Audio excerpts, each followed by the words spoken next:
बिस्मिल्लाहिर्रहमानिर्रहीम। अस्सलाम वालेकुम नाज़रीन, इरफान हाशमी आपको प्रोग्राम दो टोक में खुशामदीद कहता हूं और इस्लामाबाद से मेरे साथ मौजूद हैं इब्राहिम राय साहब। राय साहब, अस्सलाम वालेकुम। वालेकुम अस्सलाम।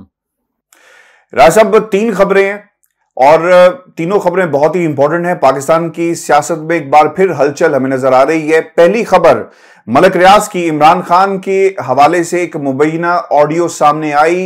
ये किस शख्सियत से बात कर रहे हैं और क्या पैगाम दिया, इस पर तफसील से बात करेंगे। और इस ऑडियो की हकीकत क्या है और इस वक्त पाकिस्तान तहरीक इंसाफ का क्या मौकिफ है, वो भी प्रोग्राम में शामिल करेंगे। और दूसरी तरफ राय साहब, आज एक प्रेस कॉन्फ्रेंस हुई उस वक्त जब लॉन्ग मार्च के हवाले से पाकिस्तान के अंदर एक खास किस्म का बयानिया बनाया जा रहा है कि शायद ये लॉन्ग मार्च नाकाम हो गया और खान साहब अब कभी भी जो 6 दिन की मोहलत है, अल्टीमेटम दिया गया, अब वो कभी भी दोबारा इस्लामाबाद का रुख नहीं करेंगे। दूसरी तरफ तैयारियां की जा रही हैं, काउंटर स्ट्रेटेजी अपनाई जा रही है। खान साहब ने आज एक जो जुमला कहा, चूंकि रास्ते रोके गए और किसी किस्म की सपोर्ट मौजूद नहीं है, अदालतें रह जाती। राय साहब, सुप्रीम कोर्ट को एक पैगाम भेजा है, पीर को एक पिटीशन भी लेकर जा रहे हैं।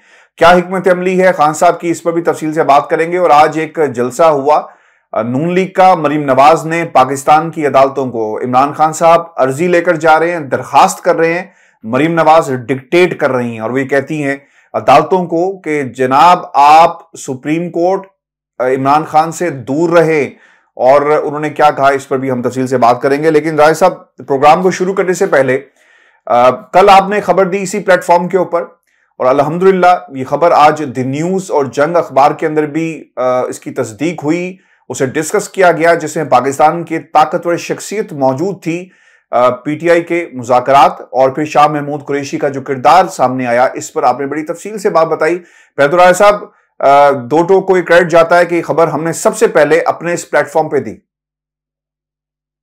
जी हाशमी साहब, हमने ये खबर दी थी कि जीएचक्यू से जुड़ी हुई एक शख्सियत की मौजूदगी में राजा परवेज अशरफ के घर मुज़ाकरात हुए, जहां शाह महमूद कुरैशी भी मौजूद थे, अय्याज सादिक मौजूद थे, यूसुफ रजा गिलानी मौजूद थे और असद उमर मौजूद थे। और हमने उस खबर में ये बताया था कि इसी मुज़ाकरात के दौरान ताकतवर शख्सियत की मौजूदगी में ही शाह महमूद कुरैशी काफ़ी ज़िच हो गए, क्योंकि अय्याज सादिक ने कुछ ऐसी बातें कर दी थी जो शाह महमूद कुरैशी को अच्छी नहीं लगी। और शाह महमूद कुरैशी उस वक्त बिल्कुल ठीक थे, हक पर थे, और गुस्से में आकर उन्होंने टेबल पर जो कागजात वगैरह पड़े हुए थे, जहां पे पॉइंट्स लिए जा रहे थे, उसको उठाकर फेंक दिया था। और आज आप देखें कि द न्यूज़ का और जंग का जो पहला सफ़ा है, वहां पर मारूफ सहाफ़ी अंसार अब्बासी साहब ने भी इस खबर की तस्दीक की है। जाहिर है कि उसके अंदर जो अल्फाज उन्होंने लिखे हैं कि एक सालसी करवाई जा रही थी, जी सालसी करवाई जा रही थी, और उन्होंने कहा कि वो सालसी शायद शाह महमूद कुरैशी के रवैये की वजह से अपने मंतकी अंजाम तक नहीं पहुंच सकी। अब जाहिर है कि इसके ऊपर पीटीआई का अपना मौक़िफ़ है, और मेरे पास जो ज़राए से खबर आई वो ये थी कि शाह महमूद कुरैशी के जो पॉइंट्स थे वो बिल्कुल ठीक थे, वो वैलिड थे, और अय्याज सादिक उन पॉइंट्स पर नहीं आ रहे थे, इस वजह से ये तल्ख कलामी हुई थी। बहरहाल अब आ जाए ऑडियो के मामले पर। मैं उसी तरफ आ रहा हूं। सवाल ये है कि ये तो तल्ख कलामी हुई और कोई नाराज भी हो गया। राय साहब, एक और ऑडियो जो आई है मलक रियाज साहब की, इमरान खान का पैगाम आसिफ जरदारी को पहुंचाने की, ये जो ऑडियो आई, इसमें वो क्या कह रहे हैं? वो ये कहते हैं कि फोन रिसीव होता है और वो कहते हैं कि सर बस कुछ आपको बताना था, पहले भी इंफॉर्मेशन, और उन्हें मखसूस अल्फाज हैं, ज्यादा अल्फाज का चुनाव नहीं, जितना पीस रिलीज किया गया है, जिस किसी ने भी ये टेक्नोलॉजी जिनके पास है, उन्होंने इसको रिकॉर्ड किया और रिकॉर्ड करने के बाद इसको रिलीज किया। वो सिर्फ एक खास पैच उन्होंने रिलीज किया है और वो ये कहते हैं कि खान साहब ने शायद कोई पैचअप की बात कर रहे हैं। और उधर से आसिफ अली जरदारी, अगर ये आसिफ अली जरदारी की आवाज है, वो कहते हैं कि जनाब अब तो बहुत देर हो गई, और वो खांसते हुए बात खत्म हो जाती है। अब मसला ये राय साहब, ये ऑडियो है कब की, किस वक्त पैचअप होने की बात हो रही थी? अदम एतमाद से पहले, अदम एतमाद के बाद, लॉन्ग मार्च, और क्या ये ऑडियो दुरुस्त है, सही है? इसको तस्लीम किया जाए कि जनाब वाकई ऐसा कुछ हुआ, खान साहब ने मदद मांगी थी या पैचअप की वो बात कर रहे थे और मलक रियाज के जरिए ये पैचअप और पैगाम भेजा गया? क्या खान साहब ने भेजा या कोई और शख्सियत हो सकती है जिसने ये पैगाम on the behalf of Imran Khan Asif Ali Zardari को पहुंचाया? क्योंकि राय साहब, हमें थोड़ा सा रियलिस्टिक होना चाहिए। मलक रियाज साहब का किरदार ऐसा ही रहा, पैचअप करना, और वो बहुत करीब है। जाहिर सी बात है जब किसी ने बात करनी हो तो ऐसे किरदारों को तलाश किया जाता है।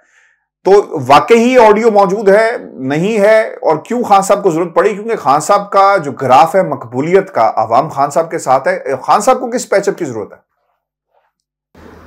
देखिए हाशमी साहब, CIA के चीफ ने खान साहब की हुकूमत गिरने से कुछ 6 महीने पहले पाकिस्तान का दौरा किया और CNN पर एक खबर आई और CNN ने उस खबर को ऑन भी किया और ये कहा कि जराए कहाँ के, अमेरिका की मिलिट्री के जराए ये कहते हैं कि अमेरिका पाकिस्तान के साथ फजाई अड्डे हासिल करने के मुआहदे के करीब पहुंच चुका है और अमेरिका की ये ख्वाहिश थी। अब जाहिर है कि ऐन उन्हीं दिनों में इमरान खान साहब ने यह कह दिया एक इंटरव्यू के दौरान, जब उनसे पूछा गया कि क्या पाकिस्तान अमेरिका को अड्डे देगा, तो खान साहब ने कह दिया एब्सोल्युटली नॉट।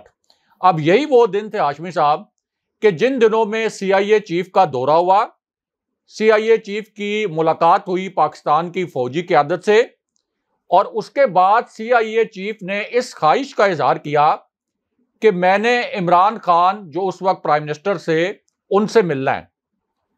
और सबको पता है कि CIA मुख्तलिफ ममालिक में हुकूमतें उल्टाने, हुकूमतें बदलने और रजीम चेंज ऑपरेशन में मुलविस रही है। अब इसके बावजूद कि CIA का ये जो एक प्रोफाइल है, ये जाहिर है खान साहब तो खुद मगरिब में पले बढ़े हैं, मगरिब में रहे हैं, मगरिब में उन्होंने क्रिकेट खेली है, उनको बहुत अच्छे तरीके से पता था कि CIA का ये प्रोफाइल है, CIA इस किस्म के काम पहले करती रही है। लेकिन इसके बावजूद CIA के चीफ से इमरान खान साहब ने मिलने से इनकार कर दिया, उस मुलाकात से इनकार कर दिया। ये स्टोरी मैंने अपने चैनल पर भी ब्रेक की थी और इसकी बाद में तस्दीक भी हुई थी। अस्करी क़यादत के साथ मुलाकात हो गई, लेकिन खान साहब किसी भी सूरत नहीं चाहते थे कि वो अमेरिका को फजाई अड्डे दें या इस मामले पर कोई बात करें। और इसी तरह चूंकि उस वक्त अमेरिकी सदर जो बाइडन ने खान साहब को कॉल नहीं की थी, तो एक टिट फॉर टैट, एक प्रोटोकॉल का तकाजा सामने रखते हुए यह फैसला किया वज़ीर-ए-आज़म ऑफिस ने कि CIA चीफ को वज़ीर-ए-आज़म हाउस में अपीयरेंस की इजाजत नहीं दी जाएगी और खान साहब से मुलाकात नहीं होगी। अब आप एक लम्हे के लिए इमेजिन करें कि जो शख्स CIA चीफ से मिलने से इनकार कर सकता है, ये जानते हुए भी कि CIA उनकी हुकूमत गिरा सकती है, ये जानते हुए भी कि CIA जो बाइडन के कहने पर CIA चीफ ने दौरा किया, जो कि डेस्परेट थे कि पाकिस्तान के अंदर उनको फजाई अड्डे मिल जाएं या फजाई हदूद इस्तेमाल करने की इजाजत मिल जाए और वो अफगानिस्तान में अलकायदा या तालिबान के खिलाफ अपने ऑपरेशन जारी रख सकें। तो खान साहब ने अपनी हुकूमत की परवाह ना करते हुए अपने इक़्तिदार को उन्होंने खतरे में डाल दिया, लेकिन CIA चीफ से मुलाकात भी नहीं की और एब्सोल्युटली नॉट जैसे अल्फाज कैमरों के सामने कह दिए, और एक मर्तबा नहीं के कई मर्तबा के। तो क्या एक ऐसा शख्स जो कि अमेरिका के सामने एब्सोल्युटली नॉट कहकर अपने इक़्तिदार को खतरे में डाल रहा है, जो CIA चीफ से नहीं मिल रहा, क्या आप ये इमेजिन कर सकते हैं, ये तस्वुर कर सकते हैं कि वो आसिफ अली जरदारी से कोई मदद मांग रहा होगा? क्या ये आप तस्वुर कर सकते हैं कि वो आसिफ अली जरदारी को कह रहा होगा कि आप मेरी हुकूमत बचाएं? अच्छा, फिर दावा यह किया जा रहा है कि ये जो मुबैना ऑडियो है, जिसका एक मखसूस हिस्सा एडिट करके रिलीज किया गया है और उसमें भी ज़ाहिर है खान साहब की आवाज तो नहीं है, एक तो कहा गया कि मलिक रियाज साहब की आवाज है, एक आसिफ अली जरदारी की आवाज है। तो जिन दिनों की ये बात की जा रही है तहरीक अदम एतमाद के दिनों की, अब उन दिनों के खान साहब के जलसों में खान साहब के जो बयानात थे उनको निकाल कर देख लें। हमारे व्यूअर्स भी गूगल पर जाकर, यूट्यूब पर जाकर उन बयानात को निकाल कर देख लें। उन्हीं दिनों में खान साहब बार बार ये बयानात दे रहे थे कि आसिफ अली जरदारी मेरी बंदूक के निशाने पर है। इस पर बल्कि पीपल्स पार्टी बड़ी जिच भी हुई और उन्होंने कहा कि देखें आसिफ अली जरदारी को धमकियां दी जा रही हैं। तो अगर खान साहब आसिफ अली जरदारी को सुलह सफाई के कोई पैगामात भिजवा रहे होते, कोई पैचअप के पैगामात भिजवा रहे होते, तो दूसरी जानिब खान साहब जलसों में कैमरों के सामने आसिफ अली जरदारी के मुतल्लिक इस तरह के अल्फाज इस्तेमाल कर रहे होते।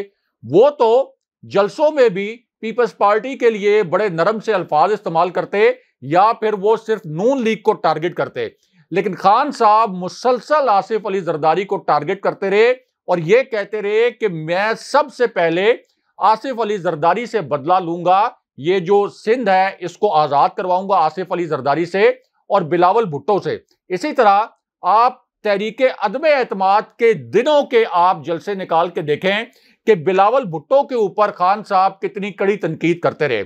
अब क्या यह मुमकिन है कि एक तरफ खान साहब को यह उम्मीद हो या खान साहब ये दरखास्त कर रहे हो कि पीपल्स पार्टी हमारी साथ पैचअप कर ले और दूसरी जानिब खान साहब इतने एग्रेसिव स्टेटमेंट दे रहे हो ताकि उनकी पैचअप की जो दरखास्त है उसका कोई नतीजा ना निकले और पीपल्स पार्टी नाराज हो जाए? तो ये स्क्रिप्ट जिसने भी लिखा, जिसने भी ये ऑडियो लीक की और इसको एक मखसूस रंग देने की कोशिश की, उसने ये सोचा नहीं कि अगर आप वाकयाती शहादतों को देखें तो ये पूरा स्क्रिप्ट आपका फ्लॉप हो जाता है। क्योंकि अगर खान साहब आसिफ अली जरदारी को ये पैगामात भिजवा रहे होते तो वो कभी भी आसिफ अली जरदारी के मुतल्लिक और पीपल्स पार्टी के मुतल्लिक तहरीके अदम एतमाद के दिनों में इतनी ज्यादा तनकीद ना कर रहे होते। इसके साथ साथ हाशमी साहब, ये जो ऑडियो का एक मखसूस हिस्सा रिलीज किया गया है जिसके मुतल्लिक अभी ये भी नहीं पता कि ये कोई एडिटेड ऑडियो है, इसके अंदर जो आवाजें हैं वो असली हैं या जाली हैं, लेकिन इसमें जिस तरीके से जब ये तहरीके अदम एतमाद आई या जब इंतखाबी इस्लाहात का बिल पेश किया गया था खान साहब की हुकूमत में, इसी तरह मुख्तलिफ जो मामलात कायमा कमेटियों के सामने आते रहे, उसमें मुख्तलिफ अरकाने कौमी असम्बली जो कि मुख्तलिफ पार्टीज के साथ ताल्लुक रखते हैं वो आपस में एक दूसरे से राब्ते करते हैं, एक दूसरे को पैगामात भी पहुंचाते हैं। मिसाल के तौर पर नून लीग के अंदर उनका एक अपना ग्रुप टूट गया था जब सेनेट में चेयरमैन सेनेट का इलेक्शन होना था। इसी तरह जब यूसुफ रजा गिलानी और हफीज शेख का इलेक्शन हुआ था तो तहरीके इंसाफ के एक ग्रुप ने उस वक्त यूसुफ रजा गिलानी को वोट दे दिए थे। तो इस किस्म की कोई मैसेजिंग, अगर कहीं कोई मैसेजिंग हुई भी है तो सवाल ही नहीं पैदा होता कि खान साहब ने कोई मैसेजिंग की हो। ये तो एक किसी रुकने कौमी असेंबली ने हो सकता है दूसरे रुकने कौमी असेंबली के साथ, जिस तरह परवेज इलाही और खान साहब के दरमियान पैगाम रसानी के लिए असद उमर परवेज इलाही के पास गए, फिर परवेज इलाही के कुछ नुमाइंदे शहबाज शरीफ के पास गए, शहबाज शरीफ के कुछ नुमाइंदे वो परवेज इलाही के पास गए, तो उस वक्त इस तरह के राब्ते तो जरूर हो रहे थे। लेकिन ये बात कहना कि खान साहब ने आसिफ अली जरदारी से मदद मांगी, खान साहब इतनी बड़ी सियासी खुदकुशी कभी भी नहीं कर सकते जिनका पूरा नैरेटिव ही इस किस्म का था कि वो आसिफ अली जरदारी और शहबाज शरीफ की करप्शन की वजह से उनके केसेस को मंतकी अंजाम तक पहुंचाएंगे। तो ये बात मानने वाली नहीं। खास तौर पर खान साहब को यह भी पता है कि आसिफ अली जरदारी और उनका पूरा एक प्रोफाइल और उनका कैरेक्टर किस किस्म का है। अगर वो इस किस्म का कोई मैसेज देंगे तो ये 1 मिनट के अंदर ब्लैकमेलिंग के लिए उसको लीक कर देंगे। तो खान साहब जो कि प्राइम मिनिस्टर भी रहे, 26 साल से सियासत में हैं, वो कभी भी इस किस्म की आप कहें कि आमियाना सी हरकत नहीं कर सकते कि उनमें इतनी भी सियासी समझ बूझ ना हो कि वो आसिफ अली जरदारी को इस किस्म का कोई पैगाम भेजे। अच्छा, अब ये दूसरी तरफ से नून लीग जो बयान सामने आया जराए से, वो ये कहते हैं कि इत्तेहाद में दरार डालने की कोशिश है, हुकूमती इत्तेहाद में, या फिर ये मुझे बचाव की अपील है। राय साहब, इमरान खान क्या जाकर आसिफ अली जरदारी को कहेगा कि मुझे बचाओ? और ये पीडीएम का इत्तेहाद, ये क्यों एक गलत तरीके से इसको जोड़ने की नून लीग कोशिश कर रही है? दरार तो पड़ेगी, जब भी पड़ेगी इनकी अपनी हरकतों से पड़ेगी। जब बातें नहीं मानेंगे दरार पड़ जाएगी, जब फैसले नहीं किए जाएंगे दरार पड़ जाएगी। और फिर दूसरा, खान साहब को क्या जरूरत पड़ी है कि वो आसिफ अली जरदारी के पास जाकर मदद मांगे और इन हालात पे मांगे? देखें, खान साहब को 5 साल के लिए क्या 15 साल तक कोई नहीं हटा सकता था अगर खान साहब सिर्फ एक काम कर लेते। खान साहब के लिए राइवल जमात थी सिर्फ नून लीग। पीपल्स पार्टी के साथ खान साहब का कोई मुकाबला नहीं था, क्योंकि सिंध के अंदर पीटीआई की कोई खास पेनिट्रेशन नहीं है। अंदरूने सिंध जो शहरी इलाका है, वहां से पीटीआई ने इतनी सीटें निकाली जरूर थी, लेकिन वो हुकूमत बनाने की पोजीशन में नहीं थी। पंजाब में पीपल्स पार्टी कहीं नजर नहीं आती, केपी में पीपल्स पार्टी नजर नहीं आती, इसी तरह बलूचिस्तान में पीपल्स पार्टी नजर नहीं आती। और ये एक बहुत बड़ी सियासी हकीकत है कि जो पार्टी पंजाब जीतती है वही पार्टी फिर वफाक में हुकूमत बनाती है, या आप कह सकते हैं कि उसके वफाक में हुकूमत बनाने के इम्कानात सबसे ज्यादा होते हैं। तो इसका मतलब यह है कि खान साहब का असल मुकाबला सिर्फ मुस्लिम लीग नून से था, जो पंजाब की एक बहुत बड़ी पार्टी थी, और उसको सिर्फ उन्होंने जेर करना था।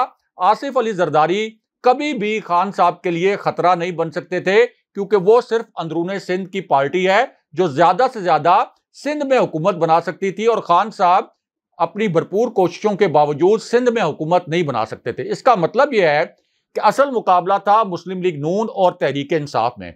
अब खान साहब के लिए यह बहुत आसान काम था कि पहले दिन से वो पूरी जो एहतसाब की ड्राइव है इसका रुख रखते सिर्फ मुस्लिम लीग नून की जानिब, वो सिर्फ मुस्लिम लीग नून को टारगेट करते, और आसिफ अली जरदारी के ऊपर जो केसेस बने, आसिफ अली जरदारी के मुतल्लिक जो खान साहब ने कहा कि मैं सिंध को आसिफ अली जरदारी से आज़ाद करवाऊंगा, और पीपल्स पार्टी की क्यादत खुर्शीद शाह जिस तरह से अरब खरबपति हो गए, उनके खिलाफ जो केसेस चलाए गए, और खान साहब ने जिस तरह से पीपल्स पार्टी को निशाने पर रखा, अगर इनको निशाने पर ना रखते आसिफ अली जरदारी कभी भी मुस्लिम लीग नून के साथ ना मिलते। आसिफ अली जरदारी खामोशी से अपनी सिंध में जो लूट मार वो पहले मुस्लिम लीग नून के दौर में करते रहे, अगर खान साहब उनको ये इजाजत दे देते तो कभी भी आसिफ अली जरदारी नून लीग के साथ ना मिलते। पीपल्स पार्टी सिंध में अपने मजे से हुकूमत करती रहती, आसिफ अली जरदारी पर कोई केस ना चलता, और खान साहब की हुकूमत भी महफूज रहती। और ये कोई बहुत बड़ी ऐसा नहीं है कि ऐसा सियासी राज था जो खान साहब को नहीं मालूम था, ये सबको मालूम था, खान साहब को भी मालूम था। लेकिन खान साहब ने अपना जो नजरिया था कि मैंने एहतसाब करना है इन दोनों पार्टीज के करप्ट जो अनासिर हैं और जो करप्ट क़यादत है, खान साहब उस पर तुल गए थे। और खान साहब खुद ये कहते हैं कि जब मैं इनका एहतसाब करने की कोशिश करता था तो ताकतवर हल्के कहते थे, पाकिस्तान की इस्टेब्लिशमेंट और फौजी क़यादत की जानिब इशारा करते हुए खान साहब कहते हैं कि वो मुझे ये पैगाम देते थे कि करप्शन कोई अवामी मसला नहीं है, आप करप्शन के ऊपर तवज्जो ना दें और जो दीगर इश्यूज हैं उनके ऊपर तवज्जो दें। तो आसिफ अली जरदारी को राम करना तो बहुत आसान था कि सिर्फ उनके केसेस पर थोड़ा सा हाथ हल्का कर दिया जाता। तो खान साहब ने अगर वो हाथ हल्का नहीं किया, खान साहब ने फजलुर रहमान को भी निशाने पर रखा, नून लीग को भी निशाने पर रखा, पीपल्स पार्टी को भी निशाने पर रखा, एएनपी को भी निशाने पर रखा, महमूद खान अचकजई को भी निशाने पर रखा, तो उस खान साहब से आप कैसे तवक्को कर सकते हैं कि वो आसिफ अली जरदारी से ये दरखास्त करें कि आप पैचअप कर लें और मुझे ये तहरीक अदम एतमाद से बचा लें। राजा साहब, आज जो खान साहब की प्रेस कॉन्फ्रेंस थी, मैं इसके चीता पॉइंट्स रख देता हूँ, फिर इस पर तफसील से बात कर लेते हैं। अच्छा, अब वो ये कहते हैं कि ये सिर्फ मुल्क बचाना सिर्फ मेरा काम नहीं है। जो लफ्ज उन्होंने इस्तेमाल किया कि मैंने अकेले का ठेका नहीं है, जाहिर बात है ये पूरी कौम का मुल्क है, सिर्फ इमरान खान का मुल्क नहीं है, और इसकी जिम्मेदारी ऑब्वियसली खान साहब पे नहीं पूरे मुल्क पर आती है। फिर वो ये भी कहते हैं कि 6 दिन मुकम्मल होने के बाद ऐलान करूंगा कि दोबारा इस्लामाबाद कब आ रहा हूं, चूंकि बहुत सारी इस हवाले से एक गलत किस्म की अफवाहें फैलाई जा रही हैं कि शायद खान साहब अब वापस नहीं आएंगे और इस तहरीक में वैसा दम नहीं रहा। और ये भी राय साहब कहा जा रहा है कि अब मोमेंटम नहीं रहा, दम जो है इस पूरी तहरीक का वो टूट चुका है और जोर नहीं रहा, और दोबारा मोमेंटम हासिल करना शायद मुश्किल हो जाएगा। अच्छा, अब सुप्रीम कोर्ट से सवाल करेंगे कि क्या हमें एहतजाज का हक नहीं है, क्योंकि राय साहब तमाम रास्ते बंद किए जा रहे हैं। राना सनाउल्लाह ने इस्लामाबाद के अंदर जो जलसे जुलूस हैं इसके ऊपर पाबंदी इस तरह लगा दी कि किसी को भी इस्लामाबाद में दाखिल होने की इजाजत नहीं होगी, और जिन लोगों पर आप मुकदमात बना दें ऑब्वियसली जब वो यहां पर आएंगे तो उन्हें गिरफ्तार कर लिया जाएगा केपी से। तो ये एक स्ट्रेटेजी अपनाई गई है। अब इमरान खान साहब के पास वाहिद हल ये है कि वो सुप्रीम कोर्ट की तरफ देखें, क्योंकि उन्होंने अपनी आज की इस प्रेस कॉन्फ्रेंस में भी कहा कि हमें जब सुप्रीम कोर्ट ने ग्रीन सिग्नल दे दिया और हमें मालूम हुआ कि हम रास्ते खुले हुए हैं, हम आगे बढ़ रहे थे, तो इन्होंने सुप्रीम कोर्ट के अहकाम के खिलाफ कारकुनान की गिरफ्तारी भी की, आंसू गैस के शेल भी चलाए, और खून रेजी से बचने के लिए हमें इन तमाम चीजों को कॉल ऑफ करना पड़ा। अब राय साहब, सुप्रीम कोर्ट से क्या रिलीफ मिलेगा? एहतजाज करना आपका भी उतना ही हक है राय साहब जितना नून लीग के लोगों का है, जितना पाकिस्तान पीपल्स पार्टी का लॉन्ग मार्च सिंध से चलकर इस्लामाबाद आ गया। फजलुर रहमान साहब चलते हैं अपने इलाके से और फिर इस्लामाबाद आ जाते हैं। राय साहब कोई नहीं रोकता, खान साहब की हुकूमत में नहीं रोका गया, लेकिन इमरान खान के लॉन्ग मार्च को रोकना, आपको लगता है कि अदालत रिलीफ देगी, इमरान खान को बात मानेगी, पाबंद करेगी हुकूमत वक्त को कि इनको ना रोका जाए? देखिए हाशमी साहब, खान साहब का जो मुखातिब था वो दो इदारे थे। खान साहब ने जब मुखातिब किया, इदारों का नाम लिया, तो उनका एक मुखातिब तो फौज का इदारा था, फौजी क़यादत थी, और दूसरा उनका मुखातिब था सुप्रीम कोर्ट, और जाहिर है कि चीफ जस्टिस और सुप्रीम कोर्ट के जज साहिबान। अब खान साहब ने जो अल्फाज बोले कि मैंने अकेले ने इस मुल्क को बचाने का, तबाही से बचाने का ठेका नहीं लिया हुआ, और कौम इदारों की तरफ भी देख रही है कि किस तरीके से करप्ट टोला मुसल्लत किया गया इस कौम पर। एक मुजरिम, उसको वज़ीर-ए-आज़म बना दिया गया, और मुजरिम के मुजरिम बेटे को वज़ीर आला बना दिया गया, और मुल्क इस वक्त दिवालिया होने की जानिब जा रहा है। तो क्या इस मुल्क को बचाने की जिम्मेदारी सिर्फ तहरीक इंसाफ पर है या किसी और पर भी है? इदारों के ऊपर भी है, इंसाफ देने वाले इदारे भी, और इसी तरह सिक्योरिटी इदारे भी, और इस्टेब्लिशमेंट जिसका पाकिस्तान की सियासत के ऊपर असरो रसूख भी है। दूसरा, खान साहब का यह भी पैगाम था कि आप मुझे और मेरी जमात को कमजोर ना समझें। और हाशमी साहब, इस हवाले से एक वीडियो भी वायरल हुई है, जो एक नई वीडियो आई है डी चौक से, और उसमें देखा जा सकता है कि बहुत बड़ी तादाद में लोग डी चौक में मौजूद हैं।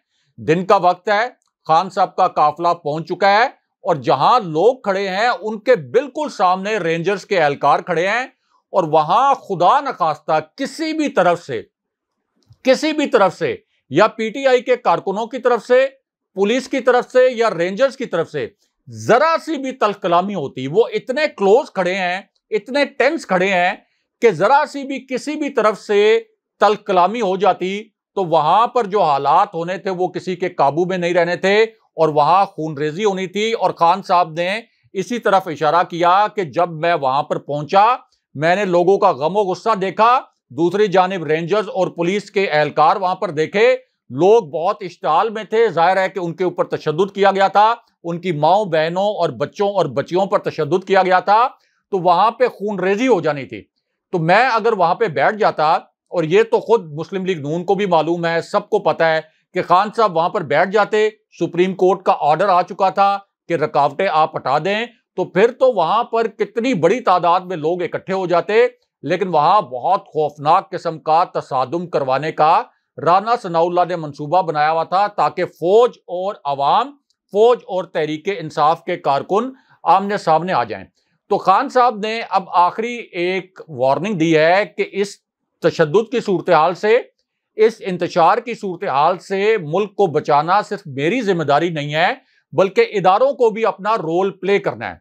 अब इसमें सुप्रीम कोर्ट अपना रोल इस तरह से प्ले कर सकती है कि पीर को जो पिटीशन जा रही है, उसमें पहले तो राना सनाउल्लाह को बुलाकर यह भी पूछना चाहिए कि जब हमने ऑर्डर कर दिया था कि आप रास्ते खोल दें, तो फिर किस तरीके से आपने सुप्रीम कोर्ट की तौहीन की, सुप्रीम कोर्ट के अहकामात की धज्जियां उड़ाई, आपने अटक पुल के ऊपर भी शेलिंग की, आपने डी चौक पर भी शेलिंग की, आपने कंटेनर्स का पहाड़ भी खड़ा किया।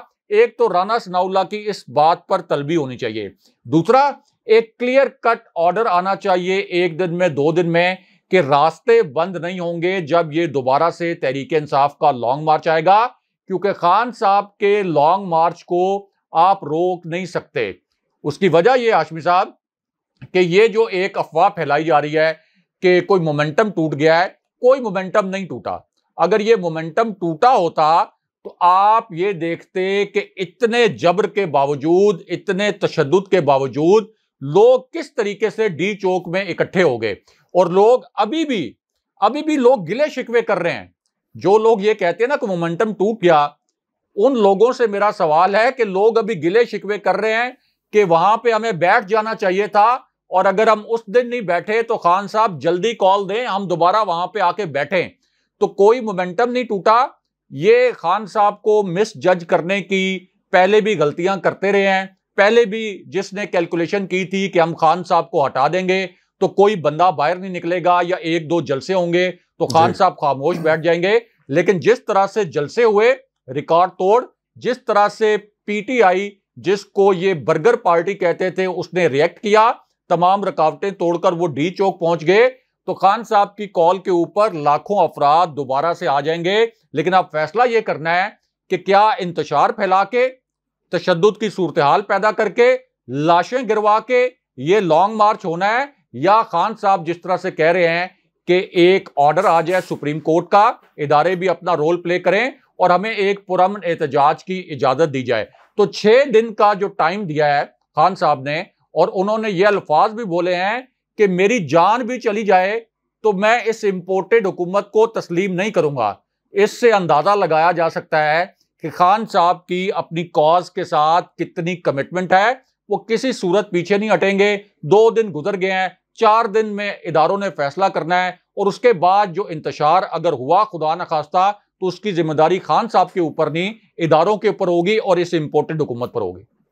राजा साहब, इसी मुकाबले में मरीम नवाज ने जलसा भी किया और वो ये कहती हैं कि नंबर बदल गया इसलिए लॉन्ग मार्च नाकाम होने पर इमरान सुप्रीम कोर्ट को आवाज दे रहा है।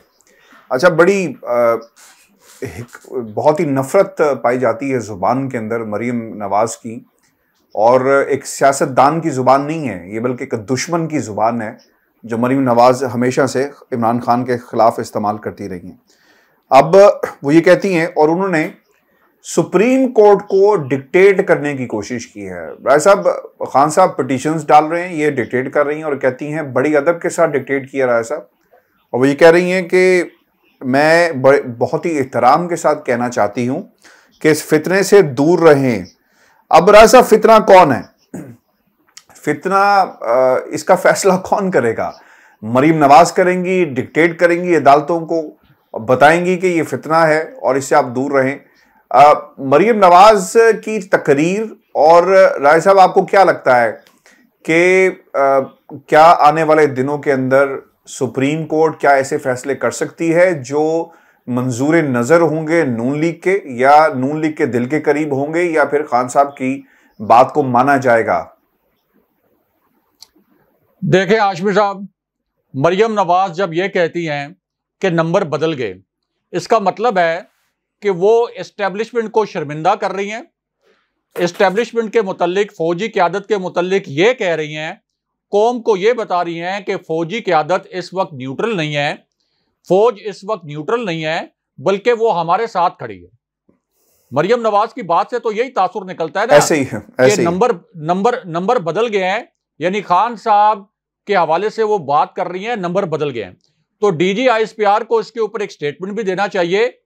जिस तरीके से अभी हमने ये खबर सुनी थी कि जीएचक्यू की कानूनी ब्रांच ने श्री मजारी की बेटी के ऊपर मुकदमा दर्ज करवाया, एक एफआईआर दर्ज करवाई इस्लामाबाद के थाना रमना में, तो लोग अब ये पूछ रहे हैं कि मरियम नवाज के खिलाफ एफआईआर कब दर्ज होगी, कितनी मरतबा मरियम नवाज इस फौज की हद तक करेंगी, कितनी मरतबा इस फौज के सिटिंग कोर कमांडर जो कि डीजीआईएसआई रहे, और जब वो डीजीआईएसआई थे उस वक्त भी जनरल फैज हमीद पर किस तरह के इल्जामात लगाती रही, और 3-4 जनरल्स को वो टारगेट करती रही फौज को तकसीम करने के लिए। क्योंकि श्री मजारी की बेटी ईमान मजारी के ऊपर जो एफआईआर है उसमें यह लिखा गया कि फौज की क़यादत से फौजियों को बदगुमान करने की कोशिश की गई। इस तरह के नुकात उसके अंदर मेंशन है जो मैंने एफआईआर पढ़ी है। अब फिर मरियम नवाज क्या कर रही हैं? मरियम नवाज तो बार बार फौजी क़यादत के मुतल्लिक बड़े ऐसे बयानात दे रही हैं जिनको बहुत हसास कैटेगरी में आप शामिल कर सकते हैं। फौज पे तनकीद भी करती हैं और साथ ये भी बता रही हैं अब फौज हमारे साथ खड़ी है।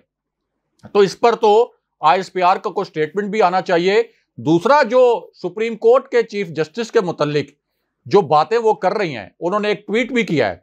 अब देखें कि तहरीके अदम एतमाद के मुतल्लिक इसी सुप्रीम कोर्ट का जो फैसला आया था जो खान साहब के खिलाफ गया, जिसमें डिप्टी स्पीकर कासिम सूरी की रूलिंग को मुस्तरद कर दिया सुप्रीम कोर्ट ने और उसके नतीजे में खान साहब की हुकूमत गिरी। तो ये चीफ जस्टिस उसी 5 रुकनी बेंच का हिस्सा थे, ये वही 5 रुकनी बेंच था। लेकिन जब इस बेंच ने शहबाज शरीफ के खिलाफ फैसला दिया कि शहबाज शरीफ के केसेस में शवाहिद मिटाने की खबरें आ रही हैं और अफसरान के तकर्रुर और तबादले ना किए जाएं, उन अफसरान के जो शहबाज शरीफ के खिलाफ तहकीकात कर रहे थे, तो मरियम नवाज ने जो खान साहब की हुकूमत के खिलाफ फैसला आया तहरीक अदम एतमाद पर सुप्रीम कोर्ट का, उसको तो तारीखी फैसला कहा, खुद ट्वीट किए कि तारीखी जमहूरी फैसला। और अब चूंकि सुप्रीम कोर्ट ने 2-3 फैसले ऐसे दे दिए जो कि नून लीग के खिलाफ चले गए, तो अब वो जजों को धमका रही हैं। वो ये कह रही हैं कि आप सियासी तौर पर जानिबदार हो चुके हैं। उन्होंने ट्वीट किया कि आपके फैसलों से जानिबदारी का तासुर उभर रहा है।